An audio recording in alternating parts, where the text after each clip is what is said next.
ভণ্ডামি, রাজনৈতিক ভণ্ডামি, নৈতিকতার ভণ্ডামি, ধর্মের ভণ্ডামি। আজকে এমনই একটা বিষয় নিয়ে আমি আপনাদের সামনে কথা বলবো। বিএনপির একজন নেতা আছে, তার বাবার দেওয়ার নাম কি আমি জানি না, কিন্তু তার অর্জন আজকে তার নাম হয়েছে র গুপ্তচোরা সালাউদ্দিন আহমেদিয়া। আগে বলতাম আমি তার নাম বিএনপির সাউয়া। অনেকে কইছে যে গো ভাই আপনি এত বড় একটা গালি দেন, তো তার গালি দেওয়ার চাইতে র গুপ্তচোরা সালাউদ্দিন আহমেদিয়া, কারণ ওর ধর্মেরও কোনো ঠিক নাই, ওর নীতিবোধেরও কোনো ঠিক নাই, ওর চরিত্রেরও কোনো ঠিক নাই, ওর আকল বুদ্ধিরও কোনো ঠিক নাই, এবং তার ভণ্ডামিরও শেষ নাই। আজকের এই ধরনের একটা সাবজেক্ট আমি কেন বললাম? বিএনপির নেতা র গুপ্তচর সালাউদ্দিন আহমেদিয়া বলছে বিএনপি মদিনা সনদের ভিত্তিতে রাজনীতি করে। সালাউদ্দিন আমাদের মহানবীর দন্ত মোবারক নিয়ে দুঃসাহস দেখিয়ে এটা নিয়ে রাজনৈতিক ব্যঙ্গ করেছে। আমাদের মহানবী রাসূল পাক সাল্লাল্লাহু আলাইহি ওয়াসাল্লামের দন্ত মোবারক উহুদের ময়দানে শহীদ হয়েছে, এটা নিয়ে সে মকারি করার সাহস দেখিয়েছে। এখন একই হারামজাদা আমাদের রাসূলের মদিনা সনদ, পবিত্র মদিনা সনদ নিয়ে সে ভণ্ডামি শুরু করেছে। সে বলছে বিএনপি মদিনা সনদের ভিত্তিতে রাজনীতি করে। আপনার মনে হয় আমি কথাটা বানায় না? বলি নাই। সে মদিনা সনদের ভিত্তিতে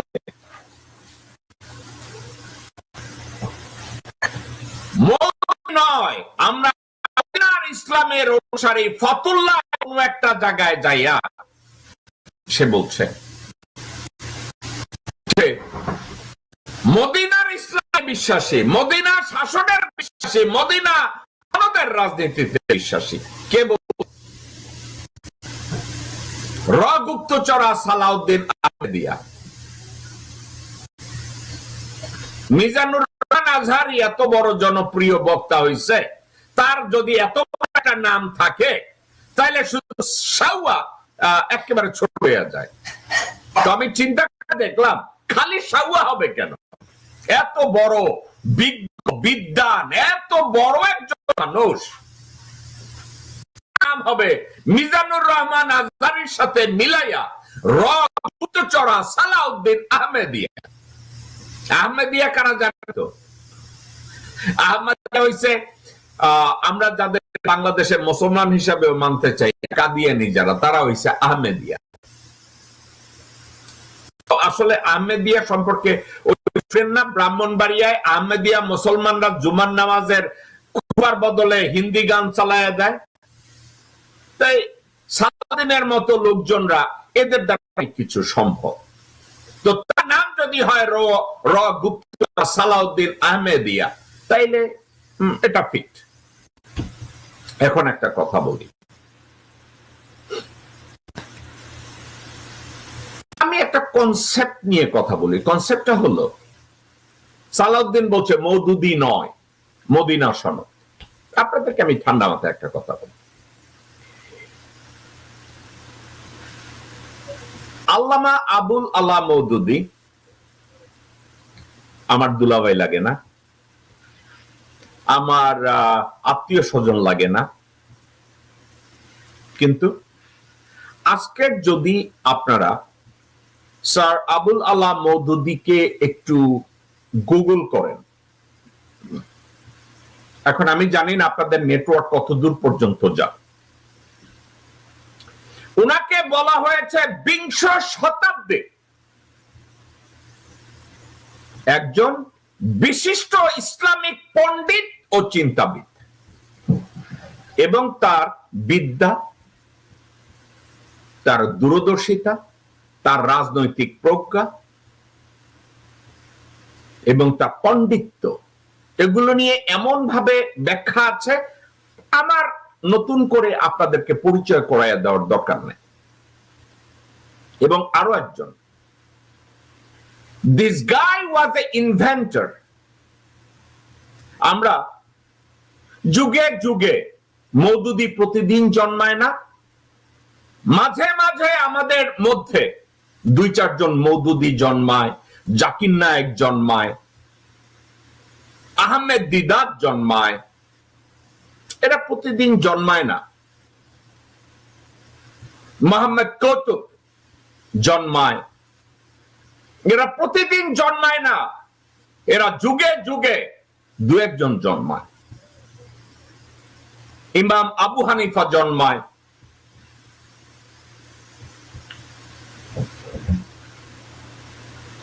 ইমাম হাম্বল জন্মায়, আমি সবার নাম এই মুহূর্তে মনে নাই, আমি ইসলামিক স্কলার না, এরা জন্মায়। তো সালাউদ্দিনের মতো একজন গুপ্তচর, সে যখন বলে মওদুদি না, অর্থাৎ this guy is proclaiming he is a বিশিষ্ট ইসলামিক চিন্তাবিদ। নিউ ইয়র্কে একটা পাডা আছে, রিক্সা চালায়, একসময় রিক্সা চালায় জীবিকা নির্বাহ করত। রিক্সা চালানোর দোষের কিছু নাই, লেখাপড়া জানে না, হয়তো 8-9 পড়ছে। তারে আবার বিএনপি কেন্দ্রীয় কমিটির সদস্য বানাইছে, নাম গিয়াস আহমেদ। ওই মানি লন্ডারিং করে। আওয়ামী শাসনামলে বাংলাদেশে আওয়ামী লীগের যত লোকজনরা বাংলাদেশ থেকে নিউ ইয়র্কে টাকা লন্ডারিং করত, নিউ ইয়র্কে 2টা লোক জড়িত ছিল। একটা হইছে গিয়াস আহমেদ, আর একটা হইছে এখানে প্রস্টিটিউশন করতো রাস্তায়, জাকারিয়া মাসুদ জিকু, এই 2টা লোক। তো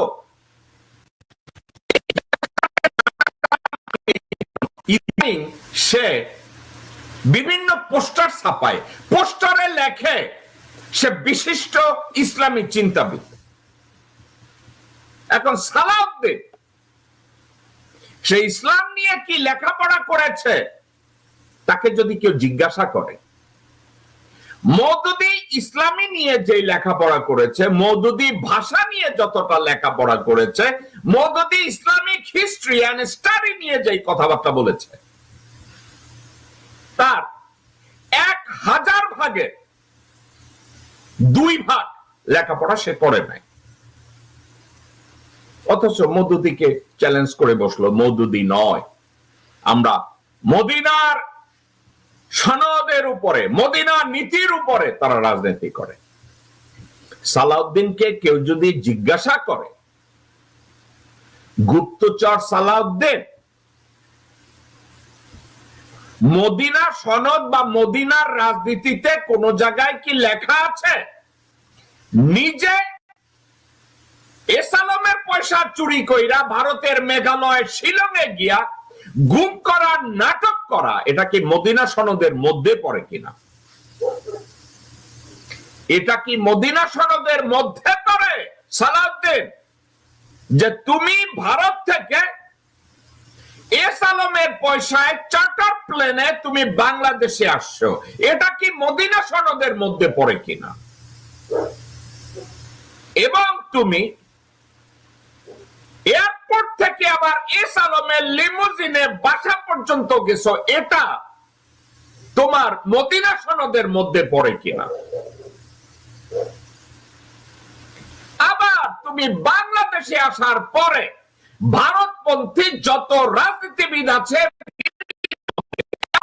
আওয়ামী লীগের মধ্যে, এখন তুমি বাংলাদেশের নাগরিকদের ভিতরে সিআইএ যে মেইন অপারেটিভ থাকে, ইউ বিকাম দ্যাট অপারেটিভ। তুমি আমির খসরু মাহমুদকেও ডাউন করে এখন তুমি এত উপরে গিয়া পৌঁছো, তোমার উপরে এতটা নির্ভর করে, ওই চরিত্রটা, এই ভণ্ডামিটা, এই নীতিহীনতা মদিনা সনদের মধ্যে পড়ে কিনা? মদিনা সনদের মধ্যে কি এইটা পড়ে যে তুমি আমাদের মহানবীর দন্ত মোবারক শহীদ হয়েছে ওহুদের যুদ্ধে। আমার জীবনে কোন মুসলমান এতটা দুঃসাহস দেখায় কিনা, যমুকের দন্ত মোবারক, পৃথিবীর ইতিহাসের দন্ত মোবারক শব্দটার ব্যবহার আপনারা অরিজিন নেন, আপনারা ইংলিশে বাংলায় একটু গুগল করেন বা আপনাদের সার্চ ইঞ্জিনে চেক করেন, দন্ত মোবারক এই শব্দটার অরিজিন কোন জায়গায় গিয়ে থাকে। আমি এর আগে একবার বলছিলাম যে সে আমাদের রাসূলের দন্ত মোবারক নিয়ে মকারি করছে, অনেকে আবার বলছে না না সালাউদ্দিন এটা বলে নাই। আপনাদেরকে আমি ঠান্ডা মাথায় বলি, একটু লেখাপড়া করেন, একটু স্টাডি করেন। এই দন্ত মোবারকের অরিজিনটা শুরু হয়েছে বিশিষ্ট ইসলামিক জার্নালিস্ট নবম সেঞ্চুরির আল বালাদুরি এই শব্দটাকে প্রথম ব্যবহার করেছে, দন্ত মোবারক। তো সেক্ষেত্রে আপনি যখন ওই আমাদের মহানবীর দন্ত মোবারক শব্দটাকে যখন অন্য কারো সাথে তুলনা করতে যায়, তখন আলটিমেটলি আমাদের রাসূল পাক সাল্লাল্লাহু আলাইহি ওয়াসাল্লামের দন্ত মোবারকের সম্পর্কে একটা মকারি করা হলো। আজকের যেভাবে বিএনপির রাজনীতির কথা বলে যে তারা মদিনা সনদের ভিত্তিতে রাজনীতি করে, আপনাদের কাছে তিতা লাগবে। তখন আমার চেহারার মধ্যে আপনারা জঙ্গি খুঁজে পাবেন, আমার চেহারার মধ্যে আপনারা বেয়াদব খুঁজে পাবেন, আমার চেহারার মধ্যে চিল্লাচিল্লি খুঁজে পাবেন। আর যখন আমি গালি দেব তখন বলবেন মোরে গালি দেয়, জেকব মোরে গালি দেয়, জেকব মোর চেয়ারম্যানরে গালি দেয়। কাম করবেন পশুর, তো গালি দেব না তো সুমা দেব? ভালো কাজ করেন, আমি ভালো প্রশংসা করি, আমার পয়সা দেওয়ার দরকার নেই। অনলাইনে কিছু অ্যাক্টিভিস্ট ভাড়া করে না লোকজন প্রশংসা করার জন্য।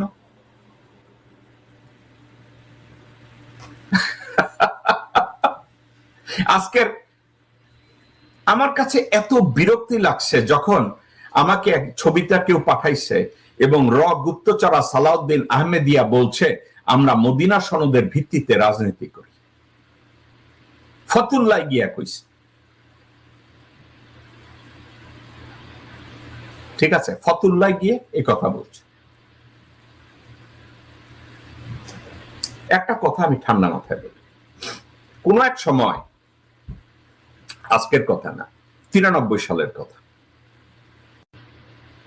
আমি জানি না শমশের মুবিন চৌধুরী কই আছে, খুঁজে বের করেন।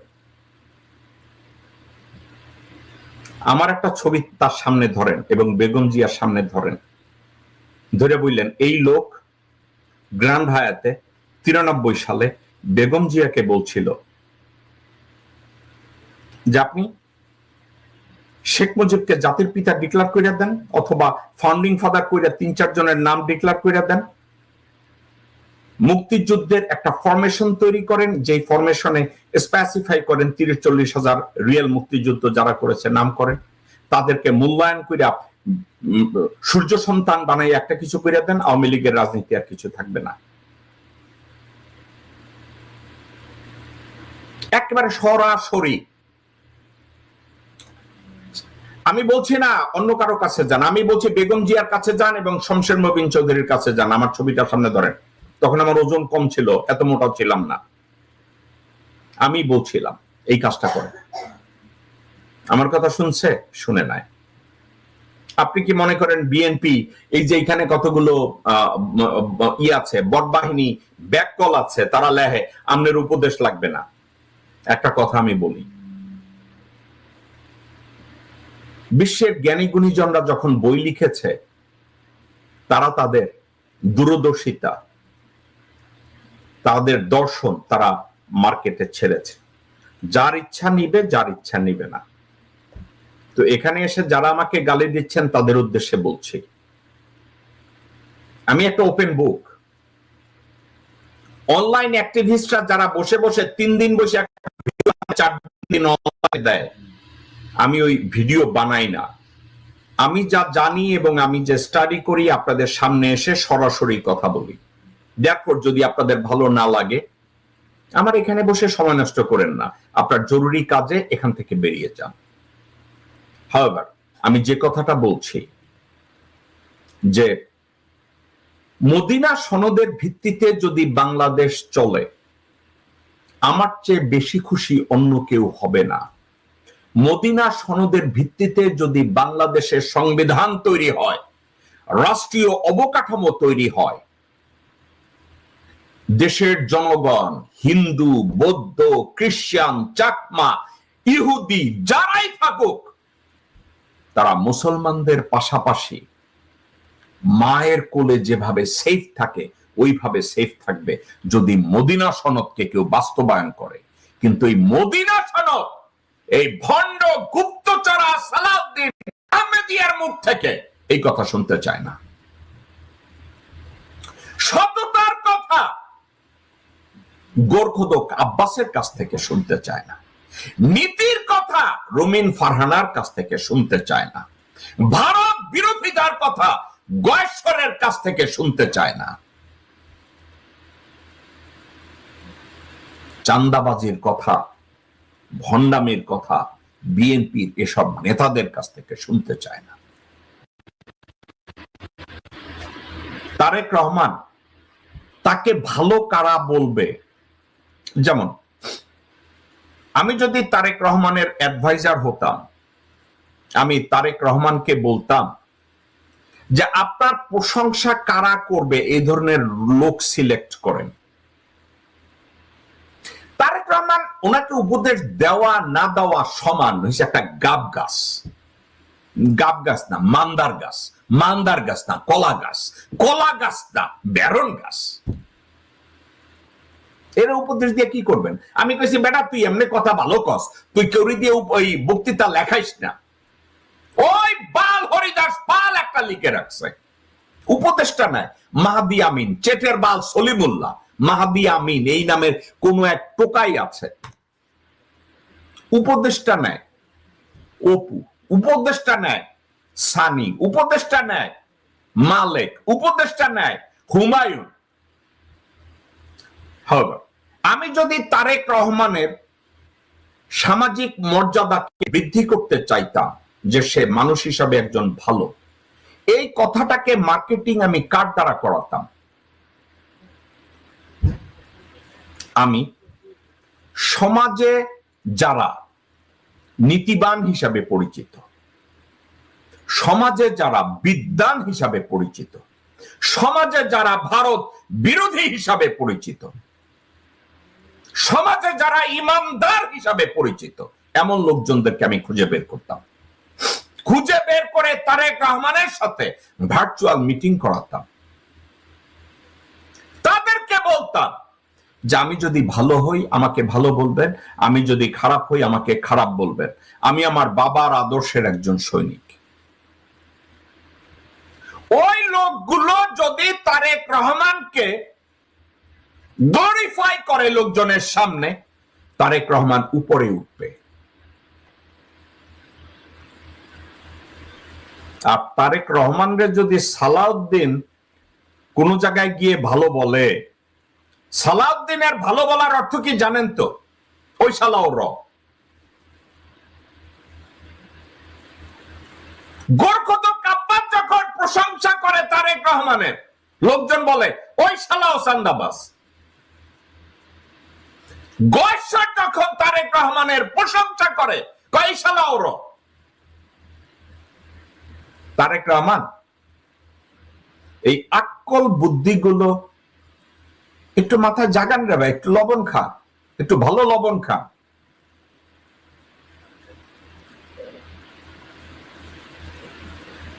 দর্শকবৃন্দ, অনেক বিষয় নিয়ে আপনাদেরকে কথা বলতে যাব। আমি ভালো বলতে চাই। আমি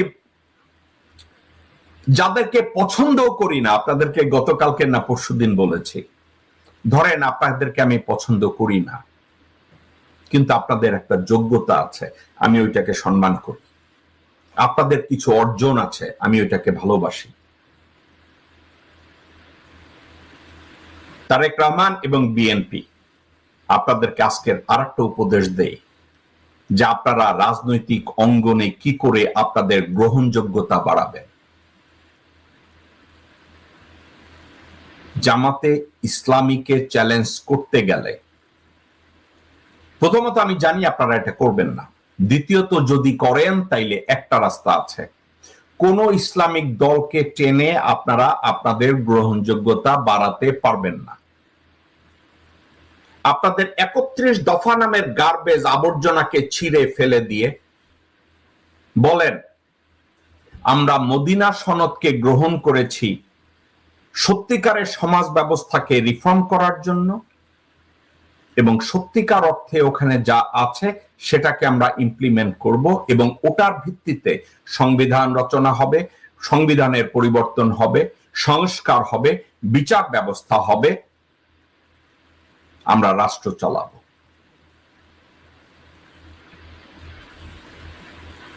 ভালো কাজ করতে গেলে আপনাকে রিস্ক নিতে হবে। আপনার কাছে জনগণ দাঁড়ানো ছিল, আপনাদের কাছে দেশের বিএনপির নেতা কর্মীরা দাঁড়ায়া ছিল, দেশের 40-45-60% জনগণের সমর্থন ছিল।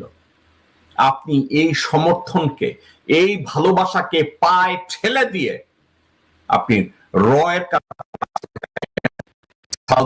নেতা বানাইলেন, চান্দাবাজদের দৌড়াতে দেশের লোকজনের নাভিশ্বাস উঠাইলেন। আর এখন যখন আপনাদের প্রত্যেকটা ইউনিভার্সিটি ছাত্র সংসদ নির্বাচনে আপনাদেরকে লাথি দিল, টের পেয়ে গেলেন যে পরিস্থিতি ভয়াবহ।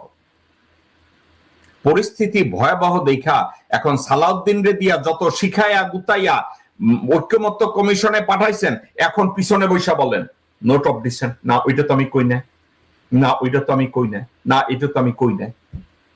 তো কন্যায় আপনারা যখন সিগনেচার করতে গেছেন সংসদ ভবনের সামনে, ওইটার একটা কপি আপনাদের হাতে ছিল না, নাকি পড়েন নাই? কেন? সালাউদ্দিন না এত বড় বিদ্বান, তো ওইখানে সিগনেচারের আগে ওইখানে আন্ডারলাইন করে নাই, সব দেখছে না? বর্ণামি পাইছেন? কে জানি কইছে না যে বিয়া করছেন, বউয়ের লগে ঘুমাইছেন, এখন সকালবেলা ওইটা না এই বউ এই মাইয়া ওই মাইয়া না, আমি এখন ওরে তালাক দিব। পাইছেন কই? বন্ডামি, সালাউদ্দিন নামের বন্ডামি, গুপ্তচরা সালাউদ্দিন আহমেদিয়ার এই ভণ্ডামি। আপনারা কোন দিকে যাইবেন?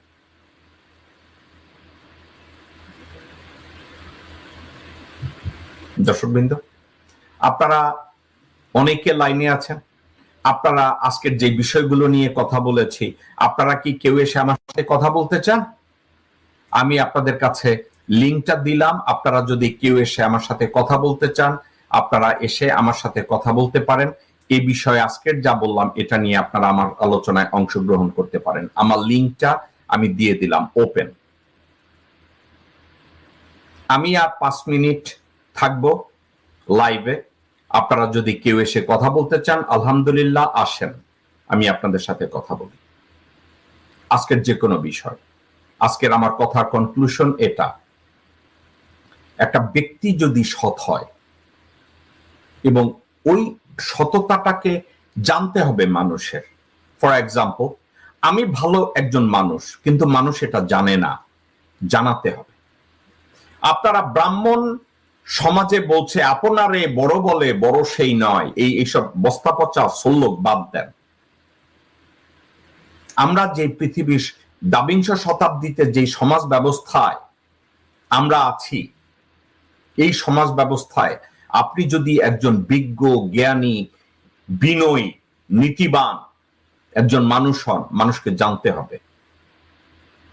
আপনি খুব ভালো পাক করেন, কিন্তু আপনার রান্না আমি কোনোদিন খাই নাই, তাইলে আপনি ভালো পাক করেন এটা শুনে তো আর লাভ নাই। দেয়ারফর আমি যে কথাটা আজকের আপনাদেরকে শেয়ার করলাম সেটা হচ্ছে, গুপ্তচরা সালাউদ্দিন আহমেদিয়া বলছে মদিনা সনদের ভিত্তিতে বিএনপি রাজনীতি করে। এর চেয়ে বড় ভণ্ডামি বাংলাদেশের রাজনৈতিক ইতিহাসে আর দ্বিতীয়টা নাই।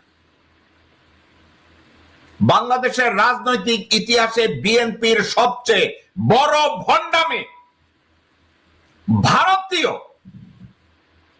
ভারত পরিপন্থী নেতাদেরকে দলের নিয়ন্ত্রণ দেয়া, তারপরে দলের নাম রাখে জাতীয়তাবাদী দল। যেই দলে ভারতপন্থীরা নেতৃত্ব দেয় সেই দলের নাম রাখে জাতীয়তাবাদী দল। যেই দল ইমানদার মানুষদেরকে বলে জঙ্গি, যেই দল দাড়িওয়ালা লোকজন দেখলে দাড়ি ধরে থাপ্পড় দেয়, যেই দল মসজিদের মিম্বরে খালেদা জিয়ার ছবি ঝোলায়, সেই দল বলে আমরা মদিনা সনদের ভিত্তিতে রাজনীতি করি। এবং এই কথা আবার কে বলে? র গুপ্তচোরা সালাউদ্দিন আহমেদিয়া।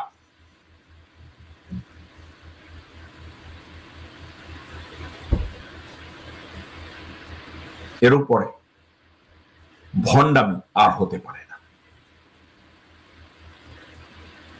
দর্শকবৃন্দ, এই ছিল আমাদের শো।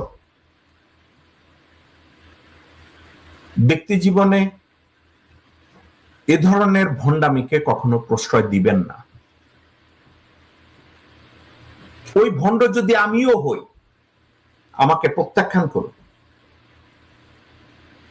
আমার কথাবার্তার জন্য সময় নষ্ট করবেন না, আমাকে আনফ্রেন্ড করে দেন।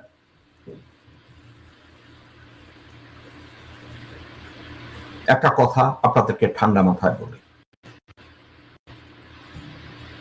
একজন বলেছে, জেকব ভাই আপনি এত স্ট্রংলি একটা কথা কি করে বলেন? দর্শকবৃন্দ, রিড মাই লিপ, আমার কথাটাকে আপনারা মনে রেখেন।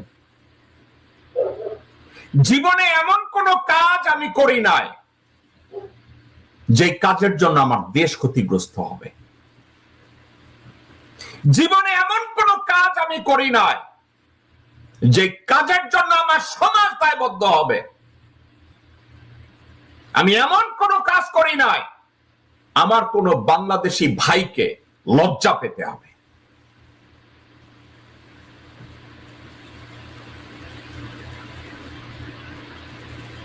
এটা আমার গর্বের কথা না, এটা আমার অহংকার না,